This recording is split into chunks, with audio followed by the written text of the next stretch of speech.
नमस्कार मित्रांनो, लग्नानंतर होईलच प्रेम मालिकेच्या आजच्या जबरदस्त भागामध्ये आपण पाहत आहोत. नंदिनीच्या हातामध्ये आता बरेच काही पुरावे लागलेले असतात. रॉक ऑन टॅटू नावाचं पार्लरसुद्धा तिला समजलेलं असतं. तिथला फोन नंबर आणि डिटेल्स मिळालेले असतात.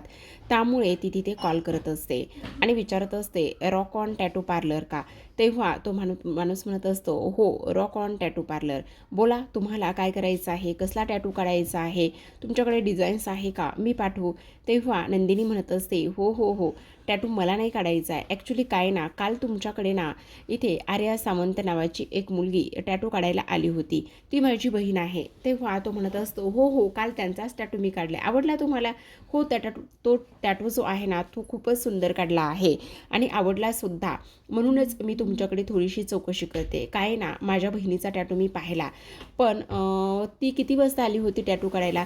तेव्हा तो म्हणत असतो, ती 2 वाजता आल्या होता टॅटू काढायला. कालच काढलाय ना? हो, कालच काढलाय. पण तुम्ही एवढी चौकशी का करतात? मग आता नंदिनी मनामध्ये विचार करत असते, ह्या माणसाला जर मी डिरेक्टली ह्या सगळ्या गोष्टी विचारत राहिले तर मग तो मला सगळ्या प्रश्नांची उत्तरं व्यवस्थित देणार नाही. नाही, मला असं करायला नको. मी एक काम करते, जरा ना इथे याच्याशी व्यवस्थित पद्धतीने बोलते. मग आता नंदिनी म्हणू लागते, खरं तर ना इथे मी तिची मोठी बहीण आहे आणि आर्या ही माझी धाकटी बहीण आहे. आता ती काल कुठे गेली होती हे ना डिटेलमध्ये तिला तिच्या नवऱ्याला सांगावं लागतं, कारण तिचा नवरा ना थोडासा साहसिक पद्धतीचा आहे आणि त्यामुळे ना इथे ती काल किती वाजता टॅटू पार्लरमध्ये गेली होती, काय झालं होतं, कसं झालं होतं, किती वाजता काढला वगैरे, तुम्हाला फोन किती वाजता आला, ह्या सगळ्या गोष्टीची मला इथे ना सगळी काही माहिती हवी आहे. त्याचं काय ना, मोठी बहीण म्हणून मीच ह्या सगळ्या गोष्टी लक्ष द्यायला हव्यात ना, आणि उगाचच त्या दोघांच्या नात्यामध्ये भांडण आणि ह्या सगळ्या गोष्टी यायला नको ना, म्हणून मी खरं तर तुम्हाला हे सगळं काही विचारते. बस एवढंच कारण आहे. असं बोलल्याबरोबर आता मात्र तो म्हणत असतो, अच्छा असं आहे का, म्हणजे तुम्हाला सगळी माहिती हवी आहे. तेव्हा नंदिनी म्हणत असते, हो, म्हणजे एक मोठी बहीण म्हणून मला हे सगळं काही सांगा ना. मग आता तो म्हणत असतो, बरं ठीक आहे, चालेल ना, काहीच हरकत नाही, थांबा, मी ना सगळ्या डिटेल्स पाहतो आणि सगळ्या डिटेल्स पाहून तुम्हाला ह्या सगळ्या गोष्टी सांगतो. असं म्हणून आता तो माणूस लगेचच त्याच्याकडे असलेल्या सगळ्या काही डिटेल्स चेक करत असतो आणि तो म्हणत असतो, काल दुपारी बरोबर 2 वाजता इथे त्यांचा आम्ही टॅटू काढलेला आहे. आता असं बोलल्याबरोबर इथे मात्र नंदिनी म्हणत असते, ठीक आहे, 2 वाजता. मग आता नंदिनी लगेचच जीवाला कॉल करते. जीवा म्हणत असतो, हां, हाय, हॅलो चकाचक बाई, आज तुझाच विचार करत होतो, आता जस्ट बोल, कसं काय फोन केला आज? आणि खरं सांगू का नंदिनी, आज ना मी लवकरच थोडासा घरी येणार आहे आणि लवकरच घरी येणार आहे असं म्हटल्याबरोबर आता मात्र इकडे नंदिनी म्हणत असते, जीवा ऐका ना, मी आत्ता तुम्हाला काहीतरी प्रश्न विचारणार आहे, त्याची मला उत्तर द्या. तेव्हा जीवा म्हणत असतो, ए चकाचक बाई, काय झाले? काही नाही जीवा, काल तुम्ही टॅटू काढायला किती वाजता गेला होतात? अगं, मी जस्ट तुला इथे सोडलं आणि त्यानंतर लगेचच टॅटू पार्लरमध्ये गेलो. म्हणजे तुला एक 12 वाजता वगैरे सोडलं असेल आणि त्यानंतर मी टॅटू पार्लरमध्ये गेलो. बस एवढाच काहीतरी इथे डिफरन्स असेल. असं म्हटल्याबरोबर आता मात्र इकडे ती म्हणत असते, म्हणजे तुम्ही जवळपास 12 वाजता इथे टॅटू पार्लरमध्ये गेलात. मग तुमचा टॅटू काढायचा डिसिजन कधी झाला, किती वाजता झाला? तेव्हा तो म्हणत असतो, काय चाललंय, काय एवढी डिटेक्टिव्हिटी कशाला? जेव्हा मी ते तुम्हाला नंतर सगळं काही डिटेलमध्ये सांगते, पण आत्ता सांगा ना. मग तो सगळ्या गोष्टी सांगतो. मग आता नंदिनी ते सगळे पॉईंट जॉईंट करायला सुरुवात करते. जेव्हा 12 वाजता टॅटू पार्लरमध्ये गेले, 12:30 वाजता त्यांचा टॅटू कसा काढायचा ते ठरलं आणि त्यानंतर मात्र इथे आर्याने जे आहे ना, ते साधारण 1-1:30 वाजता टॅटू पार्लरमध्ये फोन केला आणि टॅटू पार्लरमध्ये फोन करून तिने मला ना इथे टेम्पररी टॅटू काढायचा आहे असं इथे सांगितलं.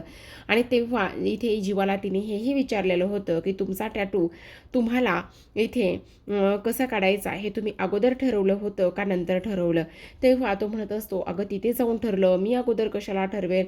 पण नंदिनी यार, तुझं काय चाललंय, ह्या सगळ्या गोष्टी तुम्हाला सांगणार आहेस का? तेव्हा मात्र इथे आता ती म्हणत असते, जेव्हा मी सगळं काही तुम्हाला घरी आल्यावर सांगेल.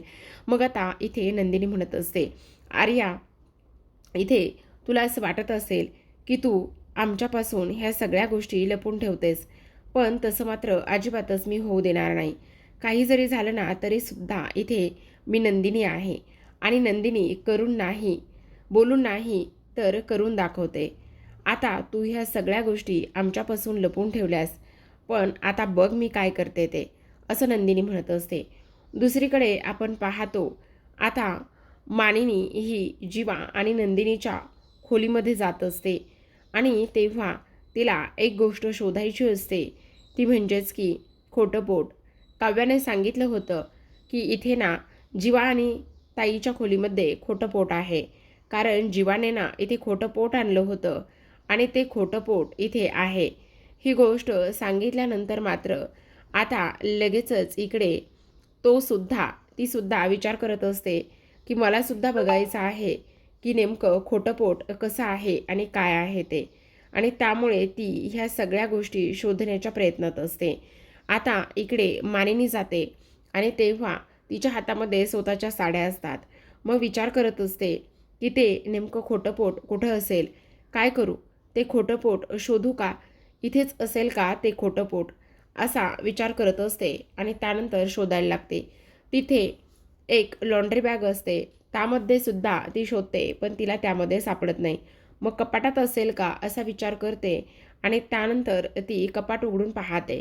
कपाट उघडून पाहिल्यानंतर कपड्यामध्ये तिला एक फाईल हाताला लागते आणि कपड्यामध्ये फाईल हाताला लागल्यानंतर त्यावर लीगल डॉक्युमेंट्स असं लिहिलेलं असतं. लीगल डॉक्युमेंट्स असं लिहिलेलं असताना नंदिनी म्हणत असते, खरंच काय करायचं ना कळतच नाही आहे. म्हणजे अशी कपड्यामध्ये कोण फाईल ठेवतं कळतच नाही आहे. आणि तेव्हा ती फाईल मानिनी ओपन करून पाहणार, तेवढ्यातच जीवा पाठीमागे आलेला असतो. जेव्हा जीवा पाठीमागे येतो त्यावेळेला मात्र इथे लगेचच त्याला ते सगळं काही आठवतं. कशा पद्धतीने इथे आर्याने त्या पेपरवर सह्या केल्या होत्या आणि त्या पेपरवर असं लिहिलेलं होतं की तुमच्या पोटामध्ये सरोगेट मदर म्हणून तुम्ही जीवा आणि नंदिनीचं बाळ तुमच्या पोटात असणार आहे. जेव्हा तुम्ही बाळाला जन्म द्याल त्यावेळेला मात्र तुमचा त्या बाळावर काहीही हक्क नसणार आहे आणि ते बाळ तुम्ही इथे जीवा आणि नंदिनी ह्या दोघांना सुद्धा द्याल, असं त्या पेपरवर लिहिलेलं असतं. आणि तेव्हा जीवाला आठवतं. मग आता मानिनीने जर ती फाईल ओपन करून पाहिली तर खूप मोठा राडा होईल, म्हणून जीवा जोरातच आई असं ओरडतो. त्याबरोबर नंदिनीच्या हातामधली ती फाईल खाली जमिनीवर पडते. मानिनी घाबरते आणि लगेचच आता जीवा धावतच पुढे येतो, ती फाईल उचलतो. मानिनी म्हणत असते, मूर्ख आहेस का मेल्या, एवढं ओरडायला काय झाले रे, किती घाबरले मी.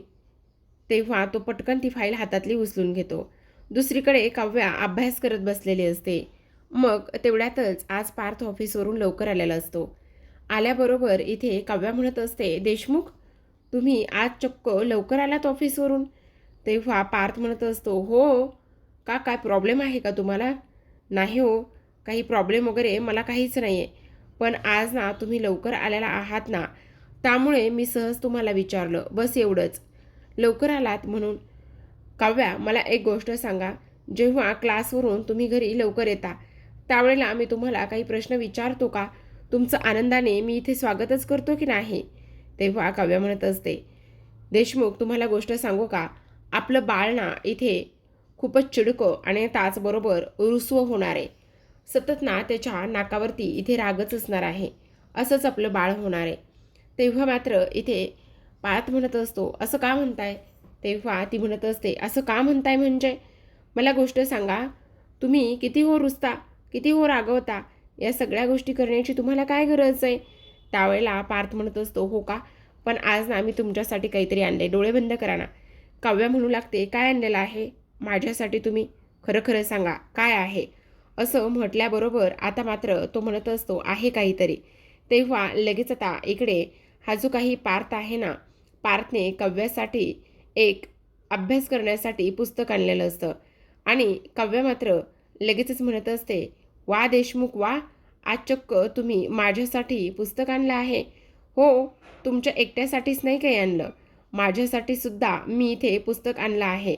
वाव, खरंच, म्हणजे दाखवा कसलं पुस्तक आणलेलं आहे. असं म्हटल्याबरोबर आता मात्र लगेचच पार्थ बेस्ट बाबा कसं व्हायचं त्या रिलेटेडच काही पुस्तकं इथे आता आणलेले असतात आणि तेव्हा ते सगळे काही इथे पुस्तकं काव्याला दाखवत असतो. मग आता इथे मात्र लगेचच काव्या म्हणत असते, वा वा, हे सगळं आतापासूनच सुरू आहे, ह्या सगळ्या गोष्टी अशा पद्धतीने इथे करतोयस तू, म्हणजे हे तर खूपच छान आहे ना, असं सुद्धा आता इकडे ती बोलत असते. पण देशमुख काय चाललंय हे सगळं, ह्या सगळ्या गोष्टीला खूप अवकाश आहे. नाही नाही काव्या, तुम्हाला सांगू एवढंच नाही तर आता इथे बसा बरं. तेव्हा काव्या म्हणत असते, पुन्हा एकदा फूट मसाज तुम्ही करून देणार आहेत का? नाही नको हं. पार्थ म्हणत असतो, नाही नाही आत्ता मात्र ते नाही आहे, आता तुमच्यासाठी काहीतरी वेगळंच आहे. काय वेगळं आहे असं म्हटल्याबरोबर आता पार्थ त्याच्या खिशामध्ये असलेले ते 2 मोजे काढतो आणि काव्यासमोर पकडतो आणि लगेचच काव्या म्हणत असते, वाव किती छान आहेत. पण देशमुख तुम्हाला सांगू का, हे ना काय झालंय, त्या दिवशी आईनं सुद्धा अशीच सेम लोकर आणली होती आणि मला ना त्यांनी मोजे विणायला दिले होते. माझ्याच्याने ना ते मोजे विणणं काही झालेच नाही, ते तसेच राहिले.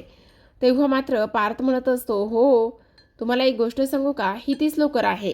काय काय सांगताय काय? ही ती लोकर आहे म्हणजे? म्हणजे ही लोकर ना मी ऑफिसमध्ये घेऊन गेलो होतो आणि त्या लोकरीचे मी इथे मोजे विणले आहेत, असं स्पष्टपणे आता तो काव्याला सांगत असतो. आता ह्या सगळ्या गोष्टी जेव्हा काव्याला समजतात तेव्हा काव्याला राग येतो. काव्या म्हणत असते, सिरियसली पार्थ, तुम्ही वेडे आहात का? काय काय चाललंय काय तुमचं? तुम्ही अशा पद्धतीने कसे काय वागू शकता तेच मला काही समजत नाहीये. हां, आता इकडे दुसऱ्या बाजूला मानिनी जीवाला म्हणत असते, जीवा वेडा आहेस का तू? किती घाबरले मी. आणि त्याचबरोबर एवढं ओरडायला काय झालं तुला? तेव्हा तो म्हणत असतो, अगं आई, तू ती फाईल घेतली होती ना म्हणून. अरे पण ही फाईल आणि लिगल डॉक्युमेंटची फाईल इथे कपाटामध्ये कोणी ठेवली आणि कसले डॉक्युमेंट्स आहेत त्यामध्ये? तेव्हा आता जीवा म्हणत असतो, अगं त्याचं काय आहे ना, ते ऑफिसचे पेपर्स आहेत आणि मग ऑफिसचे पेपर आहेत तर असे कपाटामध्ये कपड्यामध्ये कोण ठेवतं रे? तेव्हा जीवा म्हणत असतो, अगं ते ना नंदिनीने कदाचित ठेवले असतील. नाही नाही, नंदिनीने नाही, कदाचित मीच ठेवले असतील, सॉरी हां. मग मानिनी म्हणत असते, हो का? पण आई तू काय करत होतीस इथे? तुला काही हवं आहे का? अरे मी ना ते खोटंपट बघायला आले होते. काय खोटंपट? हां, तुला कसं कळलं? अगं अरे ते काय झालंय ना तुला सांगू का, सहज मी आणि काव्या इथे बसलो होतो आणि त्यानंतर मी घरामध्ये त्या दिवशी नव्हते ना, मग घरामध्ये त्या वसवात्याने आणि रम्याने घातलेला राडा मला सहज बोलता बोलता काव्या सांगून गेली. म्हणून म्हटलं बघावं तरी खोटंपोट कसं असतं म्हणून, आणि म्हणूनच मी ते शोधण्यासाठी आणि ते पाहण्यासाठी इथे आले होते. पण ते मला कुठे दिसत नाही आहे रे, कुठे आहे? दाखव ना मला ते खोटंपोट कुठे आहे ते. तेव्हा मात्र आता जीवा मनामध्ये विचार करतो, आता ते खोटंपोट मी इथून कुठून दाखवणार आहे, कारण खोटंपोट तर इथे नंदिनी लावून गेलेली आहे. मग आता आईला ह्या सगळ्या प्रश्नांची उत्तरं आणि काय सांगू मी, असा सुद्धा आता इकडे तो विचार करत असतो. तेव्हा लगेच मानिनीला म्हणत असतो, अगं आई ते खोटंपोट ना खरं आत्ता आठवलं, अगं ना त्याचं ते खराब झालं गं, लो क्वालिटीचं होतं, त्याचा कापूस ना सगळ्या घरामध्ये पडू लागला आणि नंदिनीला माहिती ना तुला किती किती तिला व्यवस्थित आणि स्वच्छता लागतो, मग सगळीकडे तो कापूस होत असताना मीच ते फेकून दिलं आणि त्यानंतर मी अजिबात पुन्हा ते तसलं काहीच घरामध्ये आणलं नाही, असं जीवा सांगू लागलेला असतो. तेव्हा मानिनी म्हणत असते, अगदी बरोबर आहे नंदिनीचं, उगंच ते खोटंपोट आणलंस, असले उद्योग करत जाऊ नकोस हा जीवा, असं म्हणून ती निघून जाते. ती निघून गेल्याबरोबर आता मात्र जीवा पटकन दरवाजा बंद करतो आणि दरवाजा बंद केल्यानंतर ती फाईल घेऊन आता लगेचच पुन्हा सुखरूप ठिकाणी व्यवस्थित सेफ ठिकाणी तो ठेवण्याचा प्रयत्न करत असतो. पण तेवढ्यातच आता रम्या जात असते जिन्यावरून खाली आणि इकडे जीवा त्या फाईलकडे पाहून म्हणत असतो, बरं झालं, काही जरी झालं ना तरीसुद्धा ही फाईल पुन्हा कुणाच्याही हाताला लागता कामा नये, असं इकडे तो बोलत असतो. आणि रम्याने मात्र नेमकं तेच पाहिलेलं असतं. आता रम्या विचार करत असते की ही फाईल नेमकी काय आहे आणि त्याच फाईलमध्ये असं काय आहे, असं कोणतं सिक्रेट आहे त्या फाईलमध्ये, आणि हा जो काही जीवा आहे ना तो जीवा मात्र त्या फाईलमध्ये असलेलं सिक्रेट हे लपून ठेवण्याचा प्रयत्न करतोय, नेमकं काय आहे असं सुद्धा विचार रम्याच्या मनामध्ये आलेला असतो. त्यानंतर रम्या लगेचच आता तिच्या खोलीमध्ये जात विचार करत बसलेली असते. जीवा मात्र पटकन ती फाईल व्यवस्थित ठेवून देतो. आता इकडे दुसऱ्या बाजूला आपण पाहतो, इकडे काव्या म्हणत असते, देशमुख तुम्ही टॉप 30 आर्किटेक्टपैकी एक आहात. आता तुम्ही टॉप 30 होतात तर आता टॉप 20 आणि टॉप 10मध्ये येणार आहात का तुम्हाला पुन्हा टॉप 50मध्ये जायचं आहे? अहो, आपलं प्रोफेशनल काय आहे, आपण कसला एवढा विचार करतोय आणि काय काम करतोय हे महत्त्वाचं नाही आहे का? तेव्हा पार्थ म्हणत असतो, काय झालं काव्या, तुम्हाला हे मोजे आवडले नाही आहे का? तेव्हा काव्या म्हणत असते, विषय मोजाचा नाहीच आहे, मोजे तर एकच नंबर आहेत आणि ती खूप गोडसुद्धा आहेत. पण देशमुख, आपलं प्रोफेशनल खूप जास्त वेगळं आहे. आपण काम करता करता मोजे नाही विणू शकत. तुमच्या लक्षात येते का? हे बघा, जेव्हा आपण ह्या सर्व गोष्टी करतो ना तेव्हा विचार, त्याचबरोबर आपलं मन आणि एकाग्रता ह्या सगळ्या गोष्टी एका ठिकाणी असणं फार गरजेचं आहे. देशमुख, हे बघा, हे मोजे तुम्ही विणलेत यात मला आनंद आहे. तेव्हा पार्थ म्हणत असतो, पण हे मोजेसुद्धा गरजेचे आहेत ना. काव्या म्हणत असते, मोजेसुद्धा ना, मोजे नाही, सुद्धा गरजेचे आहेत. पण आपण आपल्या बाळासाठी एक आदर्श असणं फार गरजेचं आहे. मी माझ्या करिअरमध्ये यशस्वी होणं, तुम्ही तुमच्या करिअरमध्ये यशस्वी होणं आणि आपल्या बाळाला त्या सगळ्या गोष्टी सांगणं, त्यांच्यासमोर तो आदर्श ठेवणं, ते फार गरजेचं आहे. अहो, हे मोजे आई, माझी आई किंवा तुमच्या आई दोघीही विणू शकतात. घरातलं कोणीही विणू शकतं. पण आपलं काम ते नाही करू शकत ना. आणि जर त्यांनी नाहीच विणले तर आपण हे मोजे विकतसुद्धा आणून आपल्या बाळाला देऊ शकतो. पण आपलं करिअर आपण विकत नाही घेऊ शकत. म्हणून तुम्हाला सांगते, काही झालं तरी आत्ता मात्र आपल्या करिअरकडे आपण फोकस करणं आणि आपण आपलं काम करून त्याच्यासमोर एक आदर्श घडवणं हे फार गरजेचं आहे देशमुख. हे बघा, हे मोजे मला आवडलेत. बाळसुद्धा माझ्यासाठी तेवढंच महत्त्वाचं आहे जेवढं माझं करिअर महत्त्वाचं आहे. मी दोन्ही मेंटेन करते की नाही. मग तुम्ही ऑफिसमध्ये जर मोजे विणत बसलात तर यावर तुमच्या कामावर, तुमच्या आर्किटेक्ट असण्यावर किती फरक पडणार आहे, ही गोष्ट तुमच्या लक्षात येते का देशमुख? हे बघा, मी तुम्हाला आत्ता चिडून किंवा रागवून किंवा आणखी काही वेगळ्या ह्यानं ही गोष्ट अजिबातच सांगत नाही आहे. मी तुम्हाला ही गोष्ट अगदीच चांगल्या ह्यानं समजून सांगते. प्लीज देशमुख, आपल्या करिअरकडे फोकस करा. बाळ आपल्या आयुष्यात येणार आहे आणि त्यातली आनंदाची गोष्ट ही वेगळी अशी कोणतीच नसणार आहे. पण प्लीज देशमुख, ह्या करिअरच्या नादामध्ये किंवा बाळाकडे लक्ष देण्याच्या नादामध्ये करिअरकडे दुर्लक्ष करणं हे फार जास्त चुकीचं ठरेल, असं स्पष्टपणे काव्या पार्थला सांगत असते. आणि त्याच्या हातात ते मोजे देऊन मी फ्रेश व्हायला जाते असं म्हणून निघून जाते. दुसरीकडे रम्या ही शांततेत विचार करत बसलेली असते. तेव्हा जीवा कशा पद्धतीने बोलला आणि ती फाईल, ह्या सगळ्या गोष्टी तिला आठवू लागलेल्या असतात. मग आता तेवढ्यातच तिथे वसवात्या येते. आता वसवात्या आल्याबरोबर रम्याला म्हणत असते, काय गं रम्या, काय चाललेलं आहे तुझं? एवढी शांत का बरं बसली? सगळं काही ठीक आहे ना? तेव्हा मात्र इथे रम्या म्हणत असते, आई तुला एक गोष्ट सांगू का? त्या फाईलमध्ये असं काय असेल गं? जी फाईल जीवा गुपचूप ठेवत होता आणि म्हणत होता की ही फाईल कोणाच्याही हाती लागता कामा नये म्हणून. काय असेल काय असं त्या फाईलमध्ये? मला तर कळतच नाही आहे. मला असं वाटतंय ते सगळं काही शोधलं पाहिजे. नेमकं काय आणि कशा पद्धतीने त्या फाईलमध्ये सगळं काही आहे हे सगळं शोधलं पाहिजे, असं सुद्धा आता इकडे लगेचच ती बोलत असते. तेव्हा वसू म्हणत असते, अगं तीच ना, वटपौर्णिमेच्या दिवशी विजयरावांना ती फाईल शोधायला पाठवलं होतं. तेव्हा रम्या म्हणत असते, हो तीच फाईल. आणि त्या दिवशी ते खोटं पोट सापडलं त्यांच्या खोलीत आणि खोटं पोट सापडल्याच्या नंतर इथे मामाने माझ्या कानाखाली मारली. तोच तो दिवस. वसू म्हणत असते, रम्या तुला आणखी एक गोष्ट सांगू का? त्यांच्याकडे ना 2 फाईल आहेत. तू कोणत्या रंगाची बघितलीस? आजची फाईल निळ्या रंगाची होती. तेव्हा वसू म्हणते, त्यांच्याकडे काळ्या रंगाची एक पण फाईल आहे. त्या दिवशी पण ती फाईल असेच लपून ठेवत होते. आई तुला सांगू का, त्या फाईलमध्ये काय आहे ना हे आपल्याला शोधलं पाहिजे. वसू म्हणत असते, हो रम्या तू अगदी बरोबर बोलतेस. एकदा का त्या फाईलचं रहस्य आणि फाईलमध्ये काय आहे हे जर आपल्याला सगळं काही समजलं तर मग मात्र इथे सगळ्या काही गोष्टी समोर आल्याशिवाय राहणार नाहीत, असं सुद्धा आता इकडे ती बोलत असते. आणि त्याचबरोबर त्या काव्याचं आणि जीवा, इथे पार्थचं तर सगळं सुरळीत सुरू आहे, पण जीवा आणि नंदिनीच्या आयुष्यामध्ये नक्कीच काहीतरी आहे आणि ते काय आहे ना हेच आपण लवकरात लवकर शोधलं पाहिजे, असं दोघीजणी आता एकमेकींना बोलत असतात. दुसरीकडे आपण पाहतो आता नंदिनी आणि जीवा हे दोघेजणं एकमेकांशी बोलत असतात. तेव्हा नंदिनी म्हणत असते, जीवा तुमच्या लक्षात येते का, इथे तिच्या आईचा तिला फोन आला नव्हता आणि त्यानंतर ती आपल्यासोबत सरळ सरळ खोटं बोलली आहे. म्हणजे तिच्या आईचं शिफ्टिंग वगैरे काहीच झालं नाही आहे आणि तिनं आपल्याला सांगितलं. आणि तुम्हाला एक गोष्ट सांगू का, तिनं तो परमनंट टॅटू काढलेला आहे. एवढंच नाही तर जेव्हा तुमचा बाबा हा टॅटू काढायचा ठरला त्यानंतर तिने दुसऱ्या मिनिटाला, जेव्हा तुम्ही टॅटू काढत होता त्यावेळेला तिने रिसर्च केलं आणि इथे आई असा टॅटू काढला. तेव्हा जीवा म्हणत असतो, म्हणजे आर्या आपल्यासोबत खोटं बोलली? तेव्हा नंदिनी म्हणत असते, जेव्हा तुमच्या लक्षात येते का, ती फक्त खोटंच बोलली नाही, तर ती तुमच्यावर हक्क दाखवते. तुमच्यावर तर हक्क दाखवतेच, पण ती आपल्या बाळावर सुद्धा हक्क दाखवू लागलेली आहे.